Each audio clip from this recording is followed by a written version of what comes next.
को नमस्कार। आज हमारी चर्चा का विषय है कि ऑपरेशन सिंदूर के ऊपर चर्चा करवा करके क्या कांग्रेस ने कोई खुद के लिए आफत बुला ली। ये कहीं सेल्फ गोल हो गया। उड़ता तीर होता है एक आ बैल मुझे मार वाली बात भी होती है।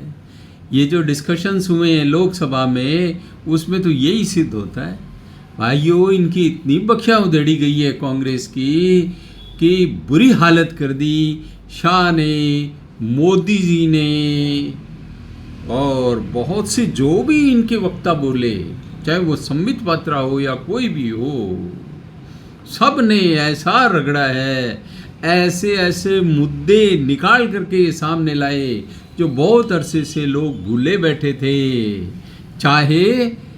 चाहे वो एनकाउंटर हो और वहाँ सोनिया गांधी जी रोई थी, और चाहे चाइना के साथ हार का मुद्दा हो, 38,000 वर्ग किलोमीटर ज़मीन उनको देने का मुद्दा हो, चाहे कोई आइलैंड श्रीलंका को देने का मुद्दा हो, चाहे 1971 में जो पीओके मिलने की संभावना थी उसको नेगोशिएटिंग टेबल पे हार जाने की बात हो, युद्ध जीतने के बाद भी 93,000 कैदी मुफ्त में छोड़ देना।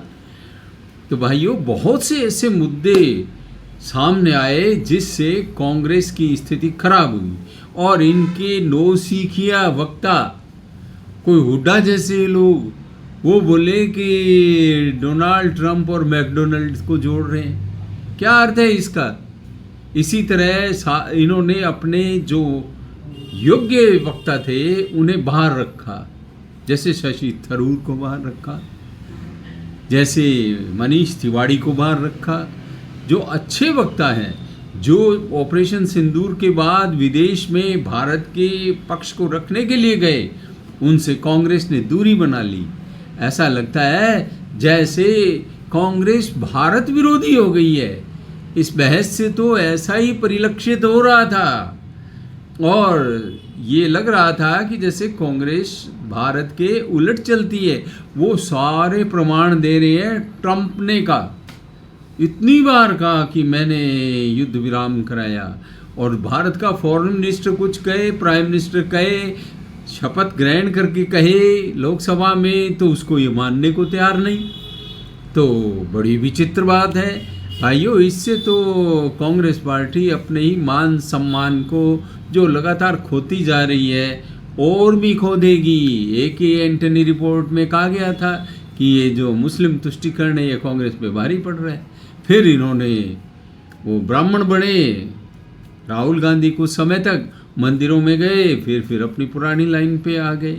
तो भाइयों, एक हिंदू बहुल राष्ट्र में हिंदू विरोध की छवि से कोई पार्टी लगातार सरवाइव नहीं कर सकती, और इन्होंने तो ऑपरेशन सिंदूर पे बहस करवा करके अपने लिए ही कब्र की खुदाई की है। बोलो, क्या कोई अपने देश के विरुद्ध इस बात को सिद्ध करने की कोशिश करेगा कि तुम्हारे कितने विमान गिर गए? तुम तो बता ही नहीं रहे, तुम्हारे तो विमान गिरे हैं, तुम्हारा नुकसान हुआ है, कितनी मिसाइलें काम में आ गई, कितने रिसोर्सेज काम में आ गए। और भाइयों, तुम्हें इससे क्या लेना देना? तुम्हें जीत मनानी चाहिए, खुशी मनानी चाहिए। इससे तो आपका अपना खुद का ही मान सम्मान गिरता चला जाएगा, और निरंतर गिर ही रहा है। और फिर नौसिखिए वक्ताओं को आगे कर रखा है, जितने वरिष्ठ लोग हैं वो पीछे हटते जा रहे हैं। तो ऐसे तो इस पार्टी की पार पड़नी नहीं है, और इन्हें समझ आनी नहीं है। एक एंटनी ने भी कहा कि भी अपने हार से सीखती नहीं है कांग्रेस। सबसे पुरानी पार्टी हो, बहुत बुरी हालत हो रही है, कुछ तो विचार करो। लगातार हारे जा रहे हो और खुद अपनी कब्र खोद लेते हो, ये क्या तरीका हुआ? को सोच विचार के लॉन्ग टर्म प्लानिंग से बहस करवाने की ज़रूरत थी तो करवाते, पर ऑपरेशन सिंदूर जैसे मुद्दे पे ऐसा लगता है कि जैसे ये सेना विरोधी हो गई है कांग्रेस। बीजेपी ने तो यही सिद्ध करने का प्रयास किया कि ये सेना विरोधी हो गई है। तो आप यदि ऐसे मुद्दे उठाओगे तो आपकी छवि गिरती चली जाएगी। अब वो प्रियंका गांधी जी हैं, वो भी नौसिखिया हैं। वहाँ कहती है कि भारतीय मरे। अरे भारतीय मरे, पेंटें खोल खोल करके मारेगी वो भारतीय मरे? आप कहो हिंदू भारतीय मरे। मरे ही थे, एक घोड़े वाला मर गया, बस वो ही सिर पे नाच लो। और बाकी जो लोग मारे गए उनके बारे में और धर्म पूछ करके मारा गया। क्या लोग बेवकूफ़ हैं, अंधे हैं?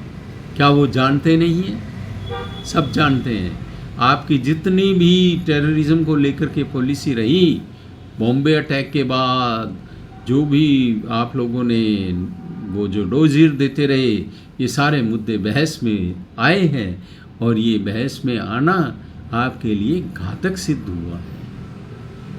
भाइयों, आप लोगों ने सुना, आपको पसंद आए तो लाइक शेयर एंड सब्सक्राइब कर देना और कमेंट हो तो कमेंट भी दे देना कि क्या कांग्रेस की पॉलिसी आजकल आत्मघाती है या नहीं। इस पे आपके क्या विचार है? नहीं है तो कह देना नहीं है। पुनः पुनः धन्यवाद।